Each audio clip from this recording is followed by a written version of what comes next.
Hi, everyone. Kathy Beltran with Sacred Dance with Trance. I am super excited. And I've been waiting, okay? I've had to wait for this one to have fellow member, trance medium, Steve Newton here with us today. Steve is has actually been a guest tutor with the AFC for about 3 years. He also teaches. He is a musician. He plays this beautiful flute. I have 2 beautiful CDs that he has out. One is called Painted Faces, and the other is called Dream Walking. Beautiful music. Oh my God. Everybody, please welcome Steve Newton. Thank you. Thanks very much for the invitation. I really appreciate it. It's very kind of you. Oh my goodness. I love your background. I'm so glad that you're on here. First, I want to also say to connect with Steve, it is stevennewton.com. You can find his CDs on Amazon as well. Yeah, Amazon, CD Baby. You can get it directly from me through the website. You can download them or you can get them by hard copy. So yeah, absolutely. Oh my God, you guys, the music is beautiful. I mean, I've actually sat and listened to this music as I was sitting too. Beautiful music. And I do have to do a special shout out to fellow admin, Nikki Eagles, for connecting me with Steve. Oh my God, I'm just super, super excited here. Steve, can you please show your flute? It's not like a normal flute. This is a beautiful one. So this is one of the flutes that I play. It's kind of a standing joke for us here in with my wife and I, is that I have a number of flutes, and I say, how many pairs of shoes do you have? And I say probably the same number as you have flute. So, it's oh my God, that one is beautiful. Yeah, this is made by a guy called Douglas Thunderhorse, who lives in the US. He's a very, very skilled craftsman. And it's banded with copper, and those physical mediums, etc., will understand that it's an energy conductor. And so you will understand, of course, the white buffalo being the spirit energy and that kind of thing. So it's just one of the flutes I have. The beautiful ones. Oh my God. I'm definitely going to want to get those contact details about the person that made that, just because I know somebody's going to message me. So that would be wonderful to have. So I love, one other thing. Steve does teach. And so how can they connect with you to get more information about your classes? So I have my website. It has all of my events on there, and you can email me through the website.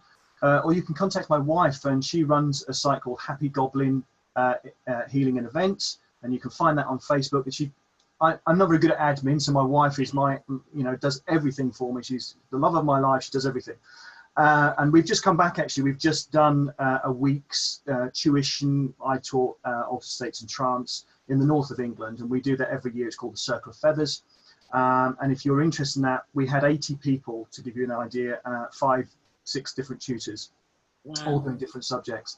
But if you're interested in that, it's not a well-advertised group. One of the reasons is because the people that come are very sensitive. So we kind of like to get the people that can develop their own uniqueness. And that's very important for our spirit work, is that we nurture people into their own individuality and their own uniqueness of how they use their abilities, because everybody's unique. There's no one size fits all. And that's very much part of the work that I and my wife do. Julie Dingles Newton, you can find on Facebook too. But yeah, absolutely. If you want to contact us, Facebook is the way. Perfect. And I'll get those details to you, and everything to connect with Steve will be at the bottom of the interview. So just scroll down and all the contact details will be there with the link, so you can easily connect with that. So Steve, I would normally, how I always start this is, how did your journey start? How did you get, and we can go back to when you were younger. How did mediumship come into play? How did you end up getting into the trance? Okay, so yeah, that's a great question, obviously. My uncle was a spiritualist for many, many years, at least 60 years. And as I was growing up, I'd seen spirits since the age of about 4 or 5. My mother kind of knew that because I was describing people that I'd never met before, but she knew. Luckily, she didn't think I was nuts. And then as I grew up, you know, they used to sort of say, well, my uncle is one of them. And, you know, and when you get to sort of 14, 15, you get a bit stroppy and a little bit sort of, you know, you go, what do you mean? What's one of them? And, you know, they said, well, why don't you go and ask him? So I spoke to my uncle and he said, well, I'm a spiritualist. And I said, well, what's one of them? And he said, why don't you come to the church one day and, you know, you can see what it's all about. And if you think it's for you, then great. And if you don't think it's for you, then you don't have to come anymore. I thought, okay, great. So I'm going to go and have a look. And I went into the church in then my local area, which is in Norwich and Norfolk in the UK. And the medium at the front stood up and did a trance address and sat down. There's some more hymns. They then stood up, did some platform clairvoyance. And at the end, my uncle said to me, he says, well, what do you think of that then, boy? And I said, well, it's really interesting to see that Chinese guide come in and start speaking through that person. My uncle kind of looked at me as if to say, well, did you see that? Oh, well, yeah, didn't everybody see that? And he kind of then sort of said, right, okay, see, there's clearly an ability here. And then I then started to go on a weekly education course with him, which he used to run at the church for 10 weeks. And I kind of got a grounding as to what spiritualism was about. And my journey began, really. Wow. Well, that's a great introduction to have in being so young and then seeing that, you know. Lucky. Very lucky. Very lucky. Yeah, yeah. Where did you just go straight into developing as, you know, sitting for development of trance, or did you go into the mental first and then go be led towards the trance or the altered states? Well, it was very interesting because I think when you first start into the spooky world, as I call it, when you start into the spooky world, you kind of want to have a look at everything very quickly. There are certain things that you don't feel comfortable looking at, which is absolutely right. And as a 15-year-old, you know, I was looking at, you know, tarot cards. I was looking at, you know, various types of mental mediumship. I was looking at healing. I was all these, you know, you kind of jump around like a frog on a lily pad. And so I can't say that I went straight into trance because I didn't. But what did happen was when I reached the age of 17 and I'd been doing readings, you know, sort of testing my psychic abilities with people in terms of going to the church and then saying, by the way, I've got the name of Doris and I've also been given a wedding ring. Does that mean anything to you? And the gentleman would say, yes, that's my wife that passed away and the wedding ring was what she left me. You know, they were these kinds of magic moments that kind of drove my development, but I wasn't sitting in a circle per se. I was basically just attending the church, and I did that for a while.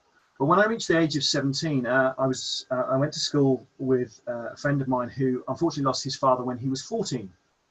And we used to knock about with each other for a while.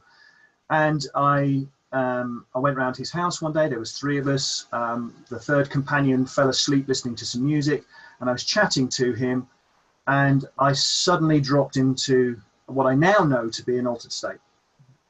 I started speaking to him a bit strangely, so it was a bit odd, and all of a sudden his eyes widened, and he saw his passed away father fully transfigure over the top of me, which obviously at the age of, I think it was 17 at the time, was quite shocking for him. It was shocking for me. I mean, I never expected anything like that to happen.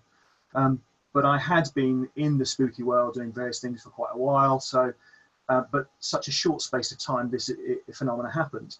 I was lucky enough to go to my uncle and say, what the hell just happened? You know, so, and my uncle said, you need to go and speak to a friend of mine who knows more about trance and physical, and he'll ask you some very direct questions. And he says to me, you have to be very honest. You have to be very honest. Sure, you know, I'm 17, uncle said, you know. And so I went to see this guy and he asked me some very direct questions. You know, did this happen? Did that happen? What were the circumstances? What were the conditions? He asked lots of great questions. And then in the conclusion, he said, yeah, he said, basically you're transfigured. He said, so he said, there's clearly ability there. He said, clearly the spirit world worked with you to do some trance. And he said, maybe you would want to consider developing that, but you know, you're 17, so you've got a few life things to do first off. So, you know, maybe you want to consider that at a later date, but now maybe you need to concentrate on studies and those kinds of things. So a significant event, probably the first experience for me for trance. And then I didn't really do any kind of altered states work to that degree until I graduated university, which was around 25, 26. And that's when I really started to try and develop a trance in earnest. Wow. You know, not too many people have that type of support early on in their life. And what I've noticed that after talking to so many people, they do have these automatic altered state experiences. And from what I'm gathering now is that so far, every person that has had that has become a teacher to others. Like they were meant to go very early because this is something that they agreed to do. Maybe not consciously, but definitely planned. And how here you are. And I have so many people that message me, when are you going to interview Steve Newton? Oh my God, this is Steve Newton. You need to talk to him.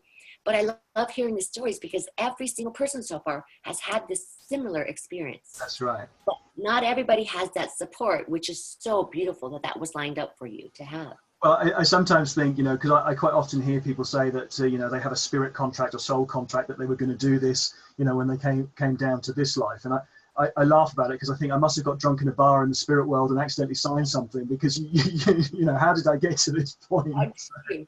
Oh my goodness, yeah.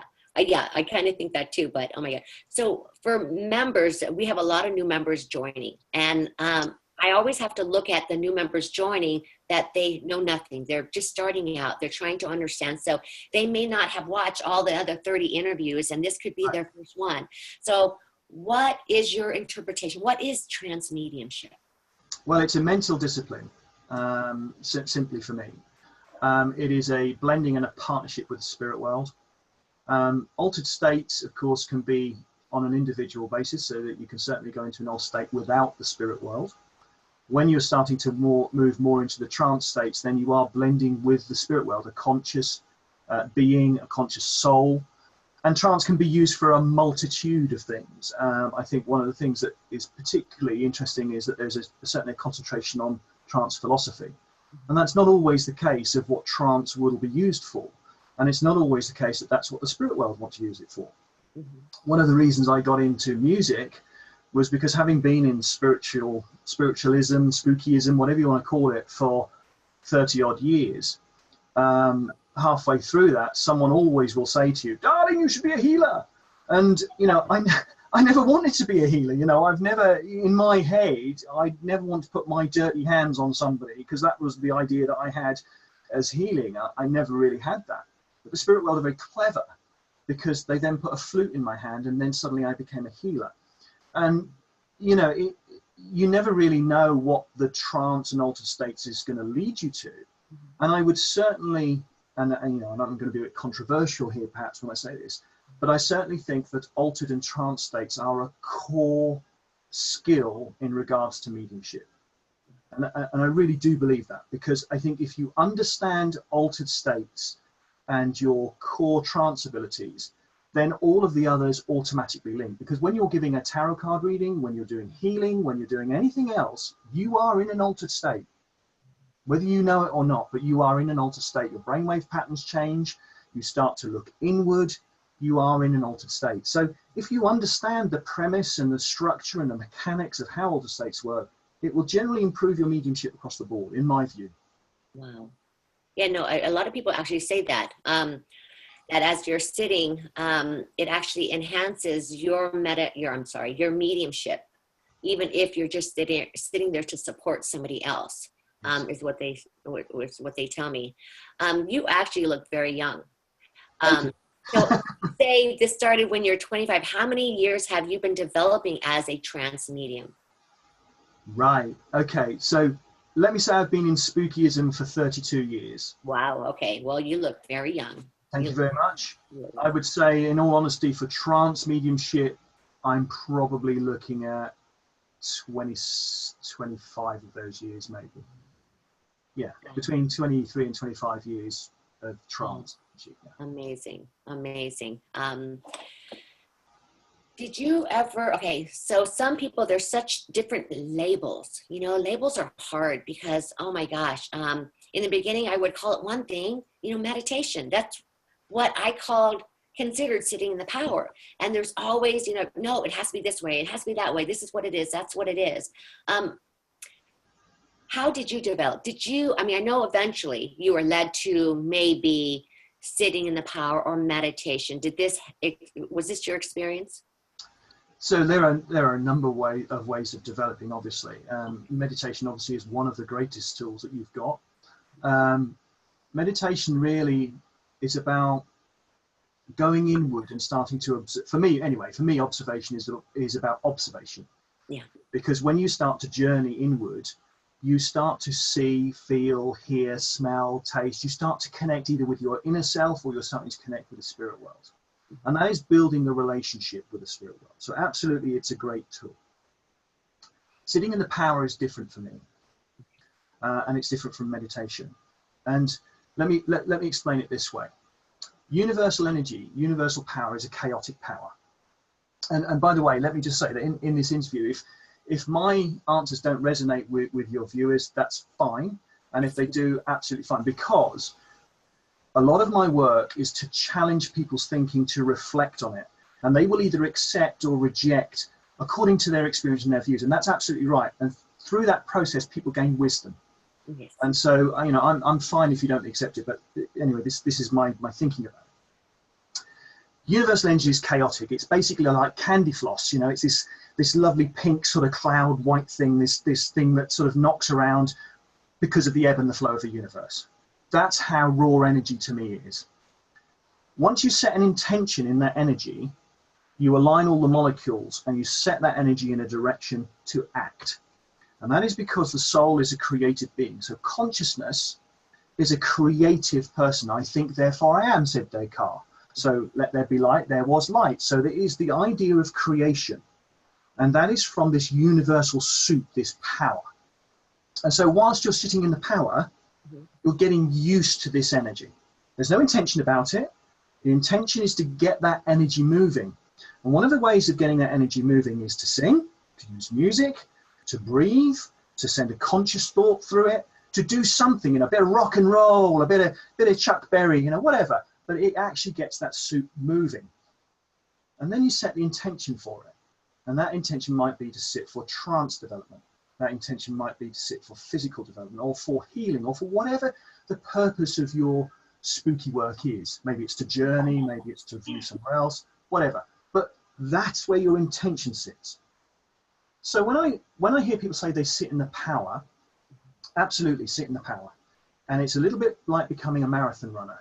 When if you're as unfit as me, I'll run to the end of my driveway and I'll be like that, okay? But it's the same with spookism. Once you first start to sit, you can only sit for a little while because you can't concentrate or whatever. And you sit longer and you sit longer and you sit longer. Some people could sit for an hour, some people could sit for 2 hours, whatever. But that's becoming a marathon runner of sitting in the power and getting the conscious mind to calm and to blend and to just be, just simply be. That's what it is for me. And then you set the intention. Now you can set the intention before you sit in the power, or you can set in the power and generate the power and see where the spirit world wants to take you. But generally you sit in the power. Now, every time I went to church every week, what was I doing? I was sitting in the power. Because they sing, they do prayers, they have a ritual, they build this ceremony up, and you sit. And you might not get a message, and you might listen to the philosophy, but you're sitting in the power. And every time you go to a circle, even if you don't do anything, or you think you don't do anything, you're sitting in the power. And so you're actually flexing your muscles, you're building your endurance, you're actually building a vehicle. And that's really what it's about, it's building the vehicle, because ultimately that's what the medium is a vehicle. Vehicle. Wow. Well, I do understand now as I was learning the terminology that people were using, I realized that with the meditation, it was more about calming myself, really, but knowing myself. I saw that there. And then when I finally understood what the sitting in the power was, and how you described it, that's exactly what I come to understand, the difference between the two. So I'm glad that we're bringing this up and how you actually described it beautifully. And this should help someone coming in to understand the difference between the both. Great. And here in the US, I don't have spiritualist churches all around me. I hear that that's all over there. So, one day I hope to be able to attend these things, or I have to drive very, very far. Actually, I have to fly to do that. But you guys are lucky over there to have that. Yes, we are. There's a number of centers, spiritualist groups. But, you know, let me be very candid here, is that spiritualism is not the only group that does trance. It's as simple as that. Yes. You know, the spiritualist group, you know, let's be clear, they have a great methodology of how to develop trance. It works. It certainly absolutely works. There's some great ideas and understanding of how things are. The areas that I have problems with is when we start talking about standards, because usually those standard conversations usually come from a very spiritualist point of view. But if you went into a tribal shamanic view, they don't consult with the guy that went into trance and say, hey, do you know what, your standard wasn't very good. They don't do that. They kind of say, well, you know, they consulted the oracle, the gods or whatever, and it's very much a part of their intrinsic cultural spiritual path. So, you know, spiritualism isn't the only one that does it. And what I would say to people is, if you don't have a spiritualist church, I think what you generally tend to do as part of your spiritual path is adopt something called, what is loosely called, unique personal gnosis, UPG. And this is where, if you look at spiritualism is quite young, really, in terms of a religious movement or a spiritual movement. If you looked at, say, ancient Greece or ancient China or these kind of things, they have a more cultural-based belief system. But there's nothing that really gets dug up in spiritualism, you know, from the ground and says, oh, that's how they used to worship God. But what they do have are the great pioneers. And, you know, they have this great knowledge and they build on that knowledge and they look to that, rightly so, they look to that and say that is how we want to be. Fine. No issues with that, whatever. But not everybody fits that. And I think this is where people have the problem with it, is because they say, well, actually, I can't be very good because I don't fit this criteria. And this is where the uniqueness comes, because actually, and you talk to most of your interviewees and they will say that they take direction from the spirit world, which is actually the teachers, right? And they develop their own unique personal gnosis, their belief system, their own uniqueness, their own interpretation of how they blend with the spirit world, which works for them. And it's not one size fits all. So absolutely, you're right. You don't necessarily have that many spiritualist churches. I mean, there's a great couple in New York that I went to when I was there. But, you know, you can sit with like-minded people. The Native Americans in the US, absolutely, they drum. They have powwows. They have ceremony. Spirituality is not really about sitting in a circle. It's about living. It's about experiencing life itself and understanding your relationship with the reality of the world that you live in, and then looking inward and seeing how you project your energy and your work. Trance and mediumship, all kinds of mediumship, is a symptom of your spirituality. And I say that very clearly. It's a symptom of your spirituality. The more you work on yourself, the more you will become mediumistic. You know, I'm liking how this interview is going right now, because I will tell you, early on, I had felt guided that what was lacking in the interviews was spirituality, was they wanted more of that. They wanted more of looking within yourself, not just, you know, let's develop trance, but forget the medium and the soul that's here to understand the soul, or me understanding me.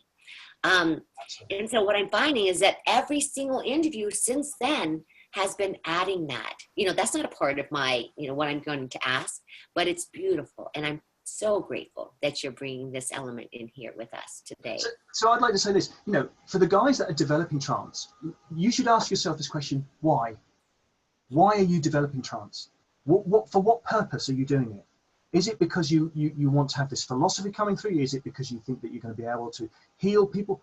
Actually ask your question to yourself is, why are you developing it? And really, you know, even spiritualism itself, if you look at their principles, there's only one principle that talks about communion with the spirit world. The rest of it is about spirituality. And so question the idea as to why you want to develop the skill of trance. It's like, why do you want to be a great cook? You know, I want great food. Great, okay, fine. Whatever you become comfortable with, then work on that basis. You know, I never set out to be a trance medium. It just happened to me. And then I got hooked, and I loved the endurance of the power that came to me, and the joy, the peacefulness, the lovingness, the trust, all of those things that came, which, you know, just made me feel warm and gooey all inside and that kind of thing. And connecting with the spirit world is this absolutely wonderful thing. you would almost say it's a drug sometimes. Mm-hmm. But it's, what is the purpose of the work that you're doing it for? And I know you're going to ask me about sitting in circle in a little while, but I'll come back to that then. I wanted to ask you this about, from what you're telling about, I feel like there's no one way. What I've learned early on in my development, not as trance or anything, but my spiritual development early on in my life, was there's not one way. There are many ways to get to where you want to go. And if that is to connect with spirit, connect with your soul, connect with whatever. Yes. And that's what I also want to include here, because everything's, like you said, there's standards. And it's not a one size fit all. So this is beautiful that you're bringing this up. Everybody has their different experiences and understanding. That's right. And look, you can go into altered states in many different ways. You could chant. Okay, you could use your voice. It creates a resonance. It allows you to go into yourself. You could pray. You could, as a shaman would use, you could use a drum, and they start to beat and they go and they have a visual ritual that they might use a tree that they pour themselves through and these kinds of things. Or you could do like spiritualists do. They sit in meditation, they fall back into the energy and they blend with the energy and they develop the skill. There are many, many ways. I mean, if you were a Hindu, perhaps you might use some sort of drugs or something like that, or you would use some different, I'm not knocking Hindus, please don't think I'm doing that. But there are gurus that would use some sort of, altered states drugs and those kinds of things, and some South American tribal usage, all that kind of thing. That's cultural. That's normal. That's not, maybe we may not think that's the right way of doing things, and I certainly wouldn't advocate using any of those kinds of things because I don't think they're necessary. But, there are many, many different ways of reaching altered states. But again, why do you want it? Why do you want to do it? Yes. I have lost many a circle member just by asking that question. And it was something that was addressed to me, to create that harmony and to ask each one. And some of the reasons it just didn't work, they weren't there for the right reasons of why they wanted to do it, which created the disharmony within the group. But yeah, that's a great question. Why do you want to do this? Why do you want to develop? It's actually pretty simple, I would think. It helps with your intention, because once you understand why you want to do it, it then, it sharpens and it hones your intention, and that will aid in the speed of your development. Because if you go in with a wishy-washy kind of idea, oh, well, I'm just going to sit, the spirit world is just going to go, what are you sitting for? There's no harmony from the beginning. So you kind of need to get together in this partnership, this equally loving partnership to work. That's what you need to do. Is intention, so intention is important. And do you feel, I might be jumping around here, but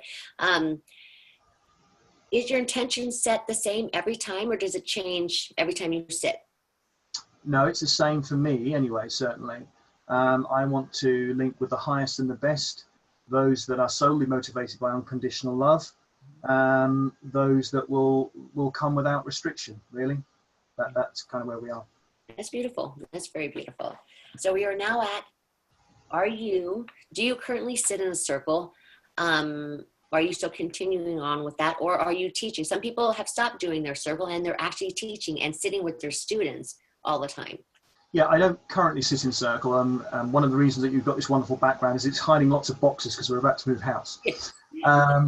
So I couldn't, hold a circle whilst we're in this kind of throes of moving. But I absolutely teach, and as I say, I've just been away and I've taught a wonderful week where I've basically been in an altered state for the whole of the week, which is fabulous. I teach weekends, I teach days. But where we're moving to, we absolutely intend to have more courses. We intend to have a regular circle. And actually, my wife and I were very much, our intention is the same, because we met, we wanted to do the same things. I said things to her, she said things to me. So, hey, that's what I want to do. So we kind of got brought together, and we will have our own space and we will be doing things. So yeah, currently I'm not sitting in a circle, but absolutely it's something that I would like to go back and do. You go back into, okay. We get a lot of confusion. We had some questions in the group just recently about, what is a control? Is it the same as your main guide that's with you from the day you were born? Do you have more than one? Do they come and are there others that come through regularly if you're in that state of trance? So all these questions about guides and controls, can you explain what a control is? Oh boy, you asked the wrong guy for that. I tell you. Okay. So look, I dislike very much the word control. Okay. Okay, because I know it's a convenient label, and I understand where it comes from, but I personally don't like it. And this is my psychologist thinking anyway, my psychological thinking with this. This is controversial. I am not in service to the spirit world. Okay? I am in partnership with the spirit world, and I am in an equal partnership with the spirit world. And the way that I look at that is that if I am in service, then it creates a hierarchy in my head. I've got higher inspired guides up here that absolutely know everything, and I'm just the stupid guy at the front that opens his mouth and thing comes out. That to me doesn't work, okay? Because they can't do it without me in this relationship, and I can't do it without them. And so in my head and in the relationship, if I am a spark of God, if you want to go into that kind of view, or if I'm a soul and I was cut from the same block as the spirit guides, which logically we are, then we must be equal in the Great Spirit's eyes. So, and although my soul and my spirit is poured into this physical reality, which is restricted in terms of my perception of the rest of the consciousness, the spirit guides also don't have the reality that I have. And so the spirit guides will learn from me as well as I learn from them. And so by having this understanding of an equal partnership, I'm not going to beat myself up when it doesn't go well. And I'm not going to beat them up when it doesn't go well, because we're equally responsible for the phenomena and we're equally responsible for the work. I like it. It's a mindset change. No, I like it. So I don't call a trance control a trance control. I call them a partner. Okay, it's a partner, it's a partnership, it's an equal partnership. Now, as I say, I totally understand where the word control comes from, and I accept that it works for some. I have several guides that work with me. Now let me ask you a question, Kathy. Can you cook? Yes. Can you ride a bicycle? Yes. Yes. Can you play an instrument? Not really, no. Can you sing? I can. So you're multitasked, right? And that's exactly the same as the spirit guides are. They do multiple things. And so you don't have a healing guide. You don't have, to me, a trance control guide. Oh, I hate that word. You don't have a trance control. You don't have a physical guide per se. But what you have is a group of consciousnesses that work together in perfect harmony of blending, and through their personalities may have particular skills. So one might be a better cook. One might ride a bicycle better. One might be a better healer. One might be a better mental medium, etc. So you may have a personality that works with you, which projects itself because the blending with you is better for that particular skill. Okay? Now, if you want to look at it as I describe it as a raspberry. If you look at a raspberry, it's got these lovely bubbles of fruit around the edge, and you're at the core of it. And the spirit entities, the guides, the souls are all connected at the same time. So when you have one communicator working through you, actually the whole team are working through you at the same time. So if you're going to get hung up, well, that's my trance control, I wouldn't get hung up on it. I would basically say I have the spirit world, or the spirit team is working through me. I'm familiar with this particular soul. I have an intimate, loving, caring, trustworthy relationship with this soul. And so I know that when I'm in this altered state and I feel vulnerable, that I'm safe. And that is how I build this relationship up. But behind that control, or that guide, is a multitude of consciousness. Well, I like how you call them partners. I really love that. And I'm really glad that we are doing this interview, because you're saying I'm a bit controversial. Oh, no. You know what? Everybody needs to hear it a different way. We all don't look at things the same way. We don't all learn the same way.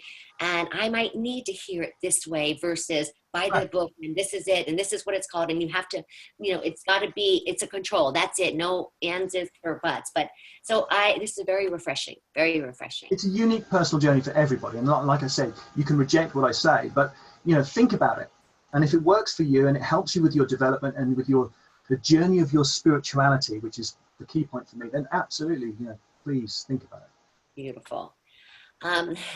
Do you demonstrate trance publicly or for your students? Yes, both. I do demonstrate publicly. I think 3 weeks ago I demonstrated to 80 people. at the Circle of Feathers, which was, of course, the students. But I also do public demonstrations where people can come in off the street and ask questions to the spirit world. Absolutely. Wow. Okay.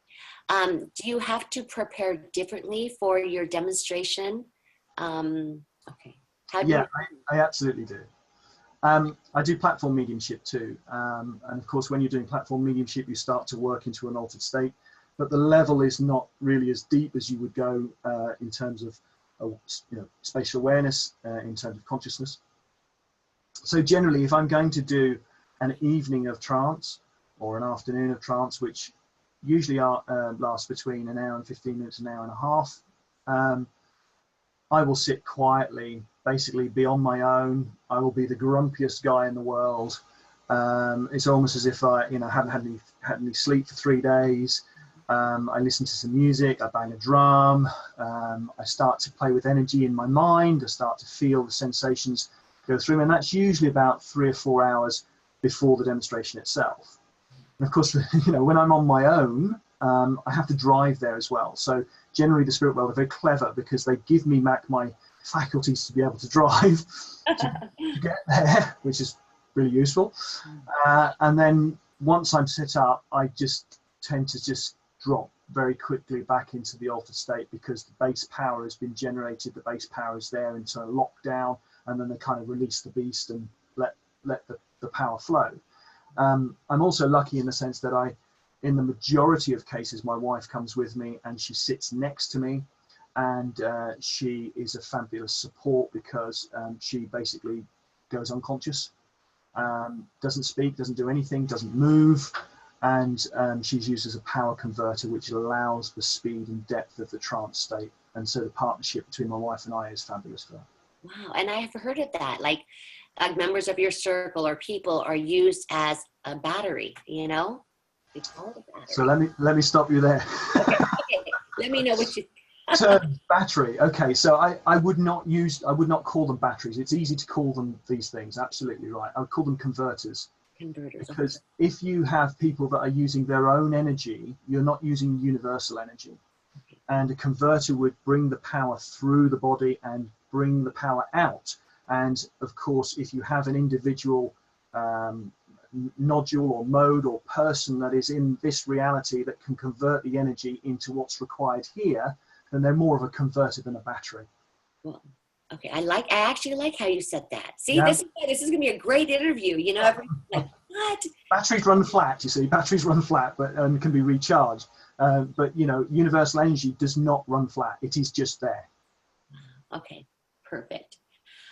What physical sensations do you experience while in trance? And how do you feel afterwards? I feel on top of the world afterwards, to be honest. I feel amazing. Okay, so physical sensations, it really depends on the spirit guide that speaks through me. I get a lot of sort of tingling around the heads and my shoulders. I get a build up in my throat area, in this sort of area. And depending on who speaks, I lose awareness of the lower part of my body. So my legs go to sleep, etc. But as the development has continued and I've allowed the personality of the spirit guide to become more enhanced, I become somebody else completely.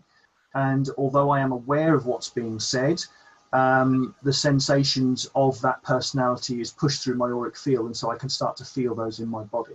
Although I'm never in pain from anything, I want to emphasize that I do feel certain things. So for example, one of my guys had some sort of shake in his arm, which was caused by a stroke or some Parkinson's disease. That quite often comes through as he's speaking. So they're kind of those kind of transference of the psychological personality. Someone just sent me a question last night, and a lot of people are mentioning that as they're sitting, they're getting a lot of energy here. They're feeling this here. Somebody asked me a question, or they said that they started having this energy happen to them there, and they started having a metallic taste. Yes. Okay, yes. Okay, good. I guess first time I ever brought this up in an interview, but yeah, wow. Absolutely. So I sat in a circle for 2 years in darkened conditions, And every single member of that circle, we had a cabinet and everything. We were sitting for trance. We weren't sitting for physical per se, but we were inspired to sit in darkness. And every single one of them, whenever they drank their water, they got a metallic taste in their mouth. And I'm open to be corrected for this, but I believe it's the prelude to ectoplasmic work. Wow. So it is, you know, an energy change. Saliva particularly runs as an easy fluid for ectoplasmic work. And I'm not an ectoplasmic medium, but I am aware that when I have sat in darkness, there has been the smells of ectoplasm and the presence of it. But I wouldn't say that I'm a developed ectoplasmic medium. But absolutely, we felt that the metallic taste was in the mouth. So that to me is quite a common phenomenon. Okay, good. So you mentioned the smells of ectoplasm. Is there a scent that comes up when that is being released? Somebody has said that it smells like sulfur at one point. What is how do you describe it? So I have to say I'm not particularly an expert on physical mediumship, but I have sat for physical for a couple of years, and I do know that it really depends on what you eat. So if you'd had a particularly hot curry the night before, then you would get a rather spicy smell to it. And that is because ectoplasm is drawing some of the bodily fluids. They're drawing it from the auric field, you know, and they're building up this kind of energy.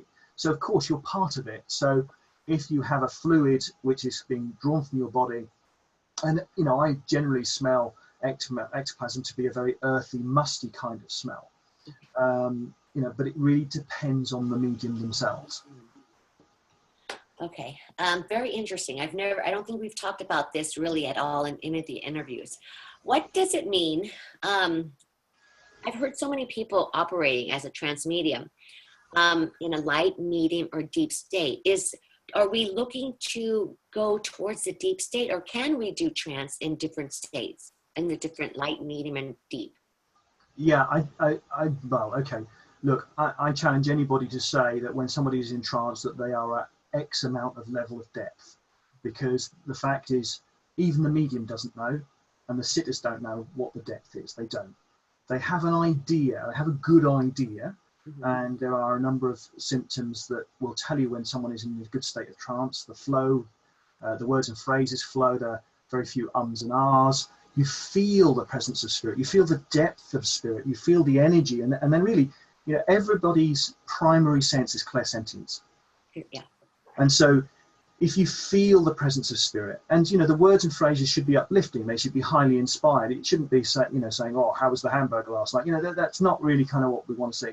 And if you've got a personality that's coming through and is allegedly Chinese, you wouldn't be saying, hello, me Chinese. You wouldn't want that. You would want someone who's going to be speaking with in a fluid, uplifting, philosophical manner. So you have a quality of the trance. So in terms of depths, I would say that 98% of mediums hear what's being said. Okay. Now let me caveat that slightly, because they may hear what's being said, but when they come around into their normal reality and you ask them, say, hey, what did you say? They're going to say, I actually don't remember. And I accept that, because in my own experience, it's a little bit like watching your own soap opera. You see your soap opera every Thursday night. It's wonderful. You like it, but you've had to go into another room to make the dinner or whatever, make a cup of tea, and the TV's on in the other room, and you're kind of half listening to John, the doctor, and all these kind of characters. And then somebody comes home and says, hey, Steve, what went on in the drama? And you say, well, I think that happened, and I think this happened. I wasn't really watching it. I'm sorry. I only heard bits of it. And that's actually what happens to the medium in the trance state, is because they have areas or periods of time where they do lose complete consciousness. And they do have areas and periods of time where they are listening more and more to what's being said. And that fluctuates throughout the demonstrations usually, or throughout the process. And then you have the mediums, which I say are the other 2%, which lose consciousness. And they literally go to sleep and they wake up and go, what happened? So, you know, I'm not dismissing that doesn't happen, but I would say in the majority of cases, there is an ever-present being. Okay. Interesting. Okay. All right. So let me see. Is one better than the other, or should we be trying? Okay, no, I already asked you that one. Sorry. in your own mediumship, you're in your own trance, do you know, like some people describe that they leave somewhere or they're slightly there. Some people have described a place where they're at. Are you in a certain space that you know of, or you just don't know where you're at? I think that when I first started to develop my mediumship, I started to create protocols in my own head, rituals in my own head. So for example, one of the things I used to do was to go into a meditative state, and there would be a horse waiting for me, and I would get on the horse and I would ride away on the horse. It's a typical standard sort of protocol in your head to get away from yourself. And of course, you're never going to get away from yourself anyway, but of course, mentally and conscious-wise, you kind of move yourself into these states. As my development has changed, what happens is I simply say, all right, guys, are you ready? And I get a yes. And I say, okay, bye, boom. And I just go back into the energy and allow the spirit world to work. Do I go places? Well, absolutely. I know that when I come back, the audience members are much closer than I thought they were, because I thought they were, you know, way over there. And whoa, you're actually there. So my spatial awareness absolutely disappears. Do I go into a space? I have known to have gone into what I call a shoebox. I almost feel as if I'm a box with a lid on the head and I'm kind of sitting there like this. I've also experienced sitting behind the chair that I'm in. This will make you laugh, actually. You know, when I was first developing, you know, they kept saying to me, will you stop getting involved in what we're doing? You know, and I said, but I can't, you know, it's so interesting. It's brilliant. And, you know, the spirit world is just going, oh, you know. And so what they did was they gave me a piece of paper. And I went into meditation, they gave me a piece of paper and they gave me a crayon. And they said, go and draw something. And of course, what I did was I went and I found myself sitting behind the chair and I was drawing with crayons, trees and things on a piece of paper. And I heard one of the guides say through me, the trouble is with this medium is that he thinks he's in control of the speaking. And I was like, oh my God. You know, so I kind of got told off by myself. You know, it was really, you know, in my head. It was obviously the spirit. But I was like, how could you say that? You know, and it was a whole sort of, you know, process. And then I realized that they had to be so blunt with me about getting too involved with things that it was real sort of shoved to one side. So absolutely, I do occasionally find myself in different places, but not always. Well, you know, they talk about that monkey mind, like trying to observe. Everybody says it. It takes a while to get beyond that, but you're always, I mean, I'm the same way. I want to know. I'm so nosy sometimes, but yeah, so eventually at least you heard that and you had a good laugh with that one. Yeah.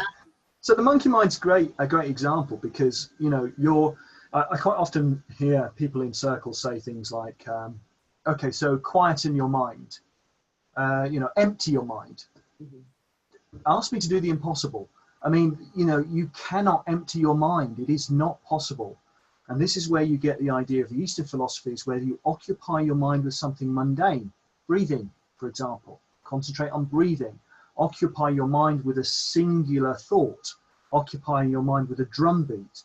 And what that does is it does quieten the mind, because all of the monkey mind chaos that's going on over here suddenly comes down to one stream.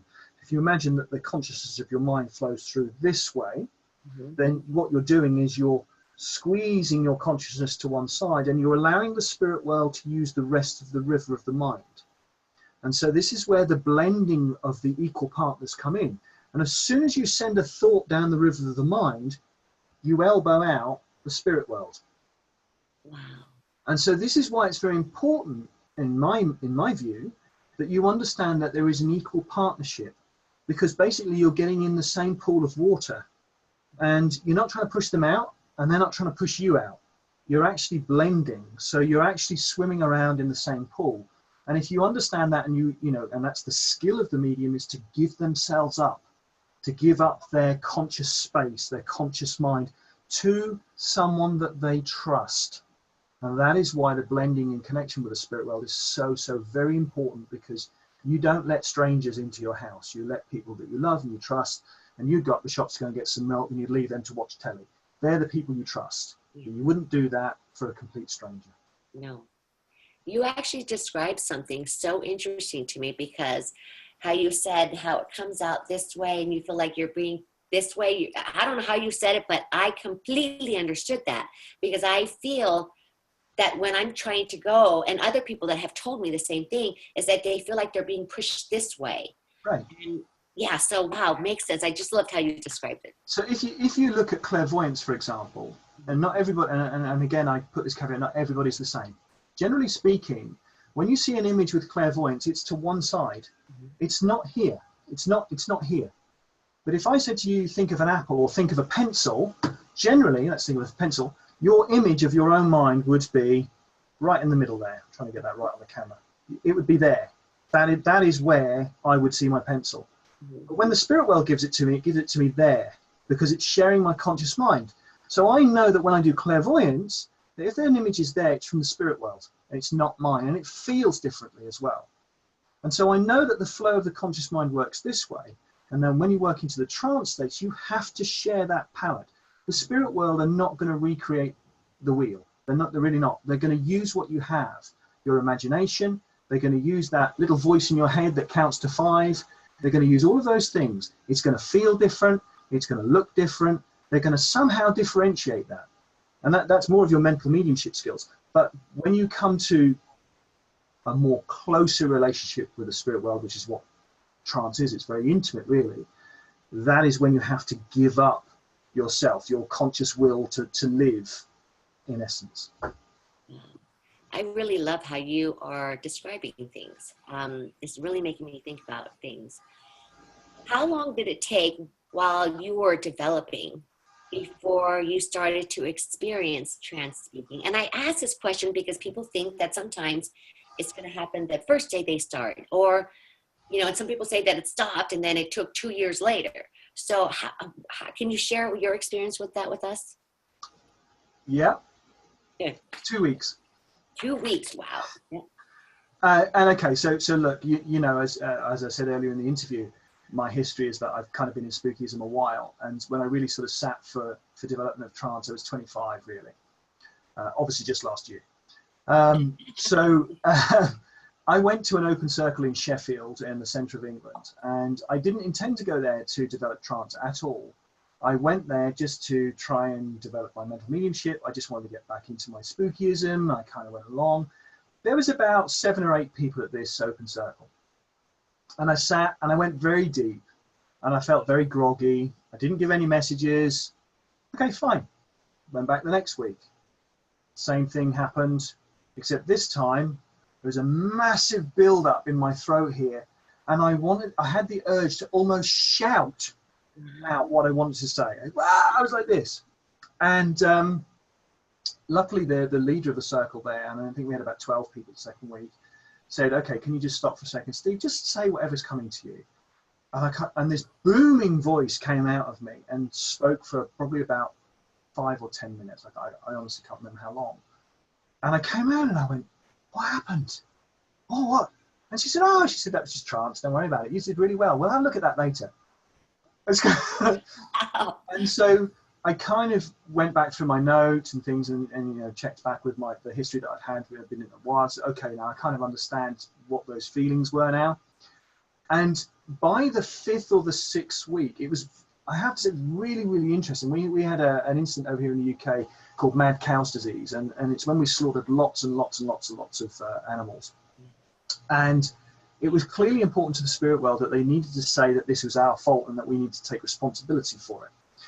And the spirit guide that had started to speak, and they were speaking every week up to this point for a short space of time.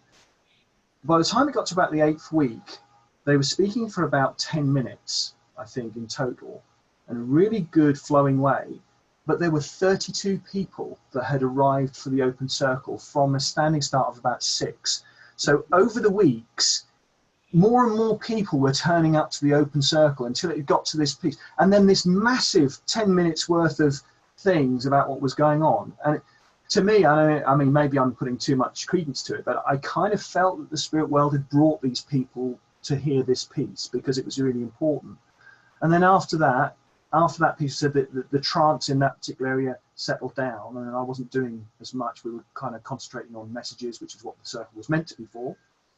And the numbers went back down to a more manageable 15, and those kind of things. So, very interesting. just magic moments, really. Yeah, yeah. I know that you say after you do a demonstration that you typically feel really good. Have you ever had a moment where you didn't feel good, experiencing any side effects? We have members that ask, you know, say, God, I started to feel really terrible after I was done, or I was so sleepy. Yeah, so it's very important that, you know, okay, so I don't eat a heavy meal before I start, which is an important thing, I think. I work in the altered states. When I finish, I eat like a horse. I eat. And you know, this is the thing about what we call grounding. It's about eating something that's doing something that's in the physical world, which puts you back into this reality. And eating is a fabulous thing. So, you know, I might come back and it might be a cheese salad. I mean, it might, you know, it won't be something too heavy. But that whole eating a biscuit, you know, in spiritualist churches, generally, when you've done a demonstration, they bring a medium a cup of tea and a biscuit. Sometimes they even feed you. They even give you sandwiches. My God. But, you know, the idea of that, and I think this is kind of lost sometimes, is it actually grounds the medium to be able to get them to drive home because they've been in an altered state. And of course, this is the whole thing, is that when you finished, and when I was running my home circle, we used to have cheese and biscuits and those kinds of things ready to eat afterwards, so that we made sure that when we left the building, we were in full control of our motor vehicles. But, you know, and we weren't flying high. Those kinds of things will help you to physically readjust back into this reality. And I would advise anybody that if you feel as if you get woozy or something like that, get water, get a cup of tea, get a sweet biscuit, get yourself recircled and regrounded back into this place. Okay, that's beautiful. Beautiful. Can all members of a trance circle that sit at the same time in the energy allow spirit to decide who goes into trance? Or do we have to just have one person going to trance and everybody supporting that one person? So there are two schools of thoughts for that. First of all, there's a great trance medium called Ron Jordan who would advocate that, you know, if you had 10 people in a room, every single person should be speaking at the same time and, you know, speaking over the top of each other, because he very much believes that working with the spirit world is a very much personal relationship. And, you know, it's not really so much about the sitters listening to what's being said. It's very much about building your relationship with your spirit team. I actually think there's some credence to that. I actually think that's quite an interesting way of doing it. My own development has been that I've had sitters come and sit for the development of the work. Let me be very careful what I'm saying here. I am not asking sitters to come and sit for my development. Okay? I'm asking sitters to come and sit for the work of the spirit world. And the reason that I say that is because if you have sitters that come and sit for your development, it then becomes a condition. Because when you develop and you have the phenomena working, they will say to you, well, I sat for you, so why aren't you sitting for me? Now you have a condition. And so it wasn't given in an unconditional, loving way.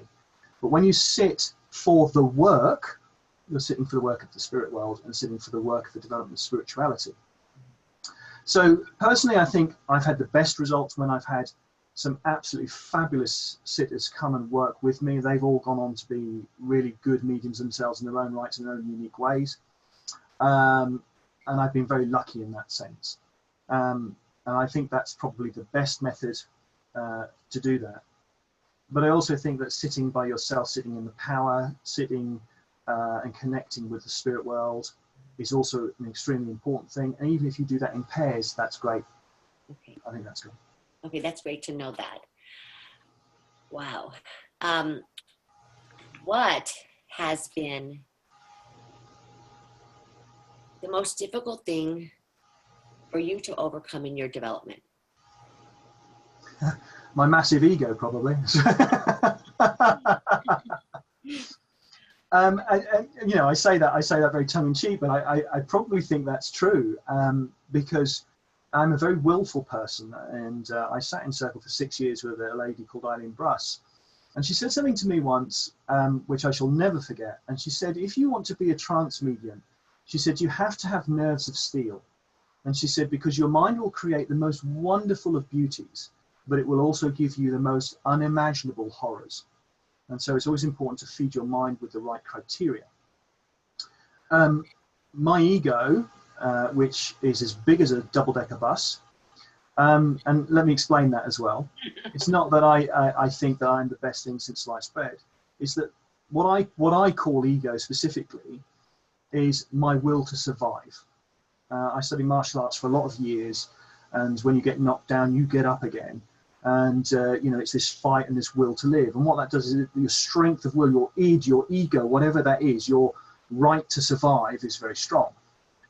When you work into the moving from a very active I am me into a more passive state where you're blending with the spirit world, if you've got a really strong ego and that right to say I'm going to live, it's much more difficult to become passive and give that up to someone who's going to share this consciousness. Because when you have a strong ego or a strong will to live, it occupies the whole of this conscious mind. And so the most difficult part for me has been to basically roll over and become passive, because my nature is to fight. Because I trained myself for many years, and when I was a police officer and all this kind of thing, you know, you have to live, you have to fight. So I found that very, very difficult, and that also shut down a lot of my emotions as well, and my history of being in the police service and such like. And so when you are trying to build a loving, intimate relationship with the spirit world, I had to contend with my massive will to survive, my stubbornness. I had to contend with my ability not to really understand how my emotions were and how I loved some things and how I didn't. All those kinds of things. I had to open my heart. They were the struggles I had. And again, this goes back to this whole idea of working on the vehicle. Yeah. This is not about the technique of blending with the spirit world. This is about blending and finding the vehicle harmony between the two worlds. So I'd say that's what my difficulty was. That your difficulty. You were actually the second police officer that I had interviewed. And I love that because we all come from different walks of life in different areas. I would have never thought a police officer would be a trance medium or be developing as one, but I mean, so it's really cool that you shared that part. Well, I'm an ex-police officer. I was a police officer 25 years ago, but I'm now in the financial services industry. But absolutely, when I was in the police service, let's just say I had the highest arrest rate, and they couldn't understand why. Oh my goodness. Oh my goodness. Interesting. What has been the biggest mistake that you have made in your development? I think my enthusiasm, I don't think that anybody makes any mistakes. I think that they have experiences which teach them an awful lot. And there are certain things that you do which will teach you far more than other areas, okay? So I absolutely don't believe that there are mistakes. In essence, I experimented quite a lot with my mediumship in projecting my mind out into the conscious world. And one of the mistakes I made was I connected with something that was sadly not as nice as I thought it would have been. So I will never do that again. And so I allow the spirit world, and it taught me very strongly to have this loving, intimate partnership with the spirit world with people that I know. Mm-hmm. And the spirit world said to me, well, we're glad you did that because now you know why we do the things that we do. Mm-hmm. So in terms of my experience, yeah, I think that was probably one of the biggest lessons I had. And I struggled psychologically with that for about 4 days to try and work through it. But I had some great friends that helped me out with some certain things. But yeah, that was a difficult time. It was a difficult one. Do you have any advice on how to go deeper into trance to let your to let your partners have more control? Yeah, stop worrying about it. Yeah, I always get that answer. Stop worrying. Because when you say, I intend to go deeper, actually what you're doing is sending a thought down the river of consciousness. So as soon as you do that, you're actually pushing them out. So stop thinking about it, just be. Yes, and what will happen is if you build up enough intention, enough power, what will happen is the spirit world will use that lovely candy floss power to basically gently push your consciousness away. Okay, and that's when you roll over and become passive.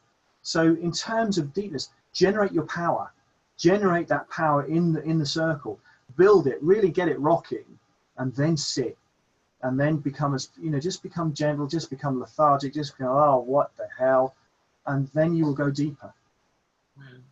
Well, that makes sense to me. I love how you said they'll gently push you out of, you know, over that way. Okay, I love that. I love that. Is there any advice you can give to someone that's just starting, that had probably would have just joined the group yesterday and they have no idea, but they're like, oh my God, I've got to learn all I can about this. Is there anything you can advise the new ones that are starting? I think just, you know, I think my advice to anybody that's starting to sit to develop is don't beat yourself up. Because if you take the premise of a partnership, the spirit world are learning to work with you the same way that you're learning to work with them. So if you're sitting and you don't get the phenomena that you expect, don't say, oh, you know, I'm so rubbish, I'm so, oh, you know, it's terrible, I didn't do this, oh, I'm sorry, spirit world. Don't be doing that. That's a waste of energy. What you should be doing is, come on guys, we didn't get it right this time, let's have another go. You know, and let's be enthusiastic and positive about it, because positivity is actually what's going to drive your development. And, you know, give the spirit world a chance, because I know that sometimes when I work with students, the spirit guide, helper, partner that comes in sometimes knocks the medium off their feet, because the energy is not, you know, it's like, whoa, what the hell was that? And that's because, you know, the guide is still working to try and find that sweet spot, and they're working with that energy. The mediums tend very much to kind of sit there and go, oh, I've got something from spirit. And in actual fact, there is a partnership. It's a two-way conversation with the spirit world. So don't forget, if you feel you're not getting anything, ask them. Ask them for it. And, you know, you say, well, I asked them, I don't get anything back. Well, ask them again. And say, I didn't see anything. Can you try it a different way? You know, it is a partnership. And if you do that, then you will find that your development will speed up. Wow. Okay. Well, I love that. I love that. Is there anything, I think we're at our final question now, that you are finding important to share, that you're seeing with your students or you're seeing within the group? Is there something else that we might not have shared yet that you want to make sure to clarify? Okay, so I think I kind of said earlier about the different ways that you can do trance and the uniqueness. I think that's the main message that I would like to get across. There are people that are in your groups that post some fabulous philosophy, and I'll have to say, you know, hand on heart, I don't read them.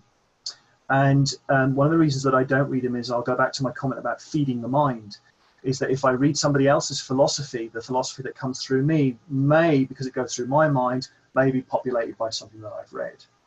Now, in my last demonstration that I did a few weeks ago, I was very heartened to find that they were talking about quantum physics, and they talked about a particular aspect which I was not familiar with. After the demonstration, somebody sent me a book that had been written on exactly that subject, and within that book was the words and phrases that the spirit guide had used to describe that particular factor of theorem. So to me, that was like, wow, you know, that kind of gives me confidence in the partnership, because I think we all sometimes have doubts about what's being said and those kind of things, because we're using our conscious mind. So I think the point is that it's great that you're sharing these philosophical moments, but okay, I'm being told to share a meditation with you very quickly. Okay. I had a meditation when I was developing, and they took me to a hillside, and there was this beautiful Asian monk that worked with me. And there was a log cabin, and it was on the side of a mountain. We could see the fjord in the valley, and he had a wooden bowl with him, and he was sat at a wooden table, and he said, "Hey Steve," he said, "come with me." So I followed him around the back of the log cabin, and there were some pens, and in there was a goat. And he gave me the bowl, and he said, "Milk the goat." I kind of thought, this is a weird meditation. Okay, I get work. So I'm milking this goat, and I pick the bowl up and I look into the bowl, and in there is milk, but in there is also straw, there's a little bit of blood, and there's also a little bit of goat poo. Yeah? Oh, okay. Okay, so I go to give it to the monk, and the monk pushes back to me and he says, "Drink." And I kind of looked at him and I said, "What?" He said, "Drink the milk." So of course, logically, I pulled out the straw, I pulled out the poo, I scooped out the blood, and I drank the milk. And he said, good. He said, you've understood that you took the best part of the milk and you threw away the stuff that wasn't going to do you any good. And whatever is said through a medium, there will always be something of the medium in what is being said. There is always something that will not sit well with you, and there will always be something that you won't agree with. So take that out and take the goodness, the best part of the milk that's there. Mm-hmm. And I said, thank you. I said, I really understand that now. I said, so when we're talking about trance mediumship, you have this influence from the medium as well. He said, absolutely right. And so we still had some time for the meditation because it was a group meditation. And I said, it's kind of hanging around. So what do you call the goat then? And he said, we call it Steve. Oh my goodness, I love that one. I love how you said that. But you know, it's also truthful, because even though they called the goat Steve, if the goat was the medium, then I was the medium, and I was still giving it. Do you see what I mean? There's still even more in that. So. Yes. You know what? So with the group, I have heard people say that they can't read the philosophy. They can't read it in the group because it will affect them. It might, yeah. And I have always, from the beginning of my spiritual development, I've realized at the beginning that if I read a book, took maybe 75% out of it, and just it really resonated with me, but the other 25, I just wasn't there yet.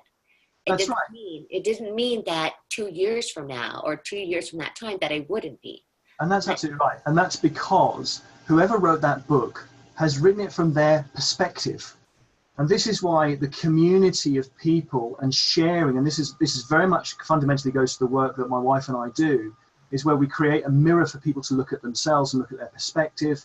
We create an idea for them to see why they have troubles with other people. You know, why does it make them feel the way that it makes them feel? All those kinds of things. In Native American shamanism, medicine, they would call that the Red Road. They would call that coyote medicine, where you do the opposite to what they expect in order to generate a response. But this whole writing of philosophy and delivering it is from the perspective of a soul, and you either accept it or you don't. And this is the fundamental thing that the Great Spirit gave you, which is free will. You can either accept it or you don't. It's, you know, but the process is think about it, because that is what gives you wisdom. Yeah. And you know what I have? I've always said, take what you want and leave the rest. And that rest will come back to you. You may look at it again and completely say, wow, yeah, I totally get that now. You were just at a different understanding, or you weren't ready to accept that yet. But to be open. And I liked how you said the mirror. You know, when I look at people, or people that come into my life, that is one of the first things, is everybody can be a mirror to me. I can absolutely learn something from them, and they're going to learn something from me. But I do love the mirror. Everything, every situation, you know, there's something to learn about me in the end, and change my perception about myself or the event or the person, or, you know, anything like that. But yeah, I loved this conversation with you. You told me you're going to be controversial. You kept saying, I'm going to be a little bit different, but you know what? I loved it. I resonate with the way you brought this information through. And I am so grateful to have you on here finally. And have this. I can't wait till this goes out, but I want to share again. Please share with me the maker of your of the flute that's here in the US, because I know. Let me just get it. Okay. Let's just get some more light in here as well. So again, this flute was made by a gentleman called Douglas Thunderhorse. You'll find him on Facebook under Thunderhorse Flutes. Go and have a look at that page. You will be blown away by this guy's skill, you know, and mastery of woodwork and how he makes these flutes. You can see that this is painted in the Lakota colors. It has certainly bands of copper. It looks so beautiful. Oh my God. And I wish I could have his music. Remember, this is Dream Walking. This is Painted Faces. If I could have had this playing lightly in the background, that would have been even amping this interview up just like 10 notches, you know. But oh my God, it's beautiful. So you guys have to check it out. Again, this is on Amazon. CD Baby, Amazon, you can buy it directly from me. Look, Painted Faces was very, very spirit inspired. It leads you through into meditation, into deeper states, and it will lead you out the other side. Dream walking is really about dreaming. It's about astral travel. If you play that before you sleep, then expect to dream. So, you know, they are certainly dream walking is very, very shamanic. Painted Faces is very much about, and we've had some great healing results with that too. And a lot of people play them before for their circles, and they also play them before they go and demonstrate. So the only caveat I would say is don't play them in the car, because if you fall asleep and you crash, I'm not responsible. Oh my goodness, yes. And I will definitely share these in the group as well, so you will all know about that. But again, it is StephenNewton.com that you can connect with Stephen at. Yes, please. I will have all the information under the interview. And again, Stephen, oh my God, or Steve, I keep saying Stephen, Steve, thank you for taking the time. I know that you have lots going on with your move, and but thank you for being with us today. I just want to say thank you very much for inviting me. I don't do many interviews, and you know, I do really appreciate it. And thank you, Nikki, for recommending me. Thank you, Nikki. Thank you. Oh my God. Okay, so Steve, thank you again. You have a great rest of your later afternoon, and I will see you again soon. Thank you. Thank you.